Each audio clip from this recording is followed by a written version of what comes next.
So today I'm going to show you how to add a YouTube video as an assignment on Google Classroom.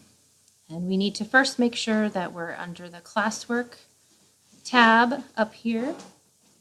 We're going to click on Create and select Assignment. And it's going to ask you to give your assignment a name. I'm going to call mine Finding a Percent of a Number. And this particular video that I'm going to be posting for my students will review with them how to find a percent of a number, and they'll be applying this knowledge later in the unit to find things like tax and gratuity at a restaurant. There's an instructions box next, and I'm going to give them a prompt to respond to after they view the video. I already wrote the instructions for a prompt elsewhere, and so I'm going to paste it into the instructions box and ask them to respond to this question. When finding a percent of a number, do you prefer to change the percent to fraction form or decimal form? And then explain why they made their choice. My guess is most will say decimal form since they probably always have access to a calculator, but it'd just be interesting to see the responses and to allow them to see the responses of their classmates too.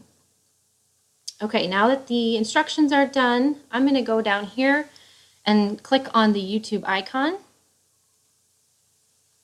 And you can either just simply copy and paste the URL to the video that you're looking for, or you can use this as a search bar.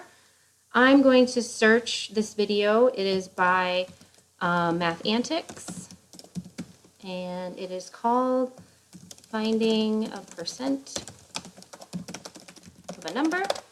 I'm going to search. Sure enough, it's the first one that pops up. Select it and click Add. And you can see that it showed up down below. And then you'll need to select how many points you want it worth, or you can simply mark it ungraded. I'm going to keep it ungraded, but I would like it to be done. You put your due date by Wednesday the 8th. I'm not going to put a particular time. It needs to be under a topic, which in my case is math, ratios, and percents. And you're ready to go. Now you could schedule this for a later time to be posted or save it as a draft. I'm just going to simply assign it to post right away. You click on Assign, and your assignment's created. There it is.